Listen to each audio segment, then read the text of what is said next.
आपने हाथ में होर्डिंग लिया हुआ है, तानाशाही बंद करो, युवाओं का दर्द सुनो, क्या वजह है? चलिए देखिए, मैं जिस दिन से सत्र चला है कोशिश कर रहा हूं कि बेरोजगार युवाओं का दर्द जो है वो पार्लियामेंट में उस पर चर्चा हो।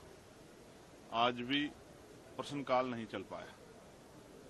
ये ऐसा नहीं कि सिर्फ विपक्ष की वजह से नहीं चल पाया, सत्ता में बैठे लोग भी नहीं चाहते कि गवर्नमेंट को सवालों का जवाब देना पड़े। आज आप हालात देख रहे हैं, युवा कई परेशानियों से गुजर रहा है। पहले शिक्षा का बाजारीकरण, जो महंगी शिक्षा हो गई है, 50% जो एजुकेशन सेक्टर है वो प्राइवेट के लगभग हो गया है। तो अमीर के बच्चे तो पढ़ पा रहे हैं, गरीब के बच्चे नहीं पढ़ पा रहे। उसके बाद भर्ती प्रक्रिया में जिस तरह की खामियां हैं वो भी किससे छिपी हुई नहीं है। पहले तो भर्तियां नहीं आती, भर्ती आ भी जाती है तो पेपर लीक हो जाता है। फिर उसमें को एक भर्ती जो शुरू होती है उस 1.5 से 5 साल तक वो भर्ती प्रक्रिया चलती रहती है। ऐसे में नौजवानों का दम घुट रहा है। और इस देश का युवा, जो इस देश की रीढ़ है, अगर वो कमजोर पड़ जाएगा, वो अपने पैरों पर नहीं खड़ा हो, तो देश कैसे आगे बढ़ेगा।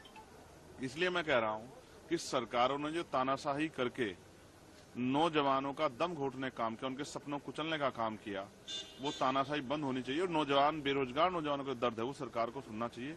कब मिलेगी नौकरी? 40, 35, 36 साल की उम्र में जाके नौकरी मिल रही है, 32, 34 साल में। जितनी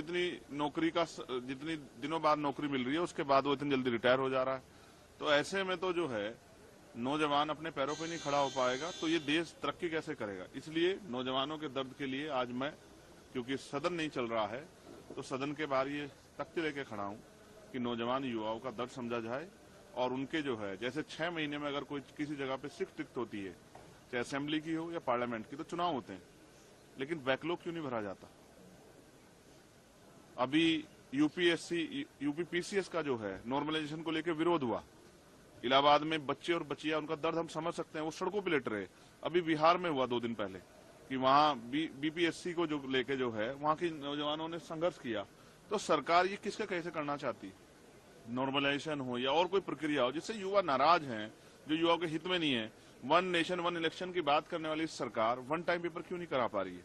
तो इस डबल इंजन की सरकार में जो नौजवानों का दम घुट रहा है, वो जो आत्महत्या कर रहे हैं, इसको लेकर मैं चिंतित हूं। एक युवा होने के नाते मैं उनके दर्द को आपके माध्यम से देश के सामने रखना चाहता हूं, सरकार के सामने रखना चाहता हूं कि सरकार जो उनके दर्द को सुने और उनकी परेशानियां कम करने का काम करे। लेकिन सबसे चिंता का विषय ये है कि इतने दिन हो गए, अभी तक सदन नहीं चल पाया है सुचारू रूप से। आज भी एक बार फिर ऑपोजिशन जो है वो आकर यहाँ पर नारे लगाए, उन्होंने मोदी अडानी भाई भाई इस तरीके के नारे लगे, हर रोज हो रहे। सवाल ये भी है कि वह पक्ष और विपक्ष दोनों की जिम्मेदारी बनती है नैतिक कि वो सदन को चलाए। आपने कहा कि यहाँ नारे लगे, यहाँ सदन नहीं चलता है, लेकिन अंदर भी तो हंगामा हो रहा। मैं फिर आपसे कहूंगा, मैंने तो देखा है, मैं कह रहा हूँ ना, सिर्फ विपक्ष जिम्मेदार नहीं। अगर स्पीकर साहब चाहें तो सदन चल सकता है। और कितनी देर विपक्ष हल्ला करेगा, विपक्ष वॉकआउट करके बाहर चला आएगा। लेकिन मैं कहता हूँ मिले जुले तौर पे सदन नहीं चला जा रहा। ये दोनों की नैतिक जिम्मेदारी सदन चले। इसमें मैं जिस क्षेत्र से आता हूँ उस क्षेत्र की डिमांड्स रखनी है, मुझे उस क्षेत्र के सवाल उठाने हैं। रोज मौके आते हैं, सदन न चलने के कारण चले जाते हैं। नगीना के लोग परेशान है, वहां का नौजवान, वहां के किसान, वहां की महिलाएं। आज जो है, जो फर्स्ट क्वेश्चन था वो मानव और पशु के संघर्ष पे था। मैंने इस पर सप्लीमेंट्री लगाई थी कि मेरे यहाँ गुलदारों से बहुत लोगों की जान गई है। उत्तर प्रदेश में भेड़ियों ने बहुत सारे लोगों की जान ली है। तो उस पर सरकार से जवाब मांगना था, लेकिन सदन नहीं चला। तो क्या करूं, किसको दोष दूं। मैं समझता हूं कि दोष देने से कुछ फर्क पड़ेगा, हमें अपनी ड्यूटी करनी। इसलिए हम तख्ती लेकर खड़े हैं कि जो काम अंदर नहीं हो पाया वो बाहर आपके जरिए उसके बाद जो है सरकार तक और देशवासी तक पहुंचे।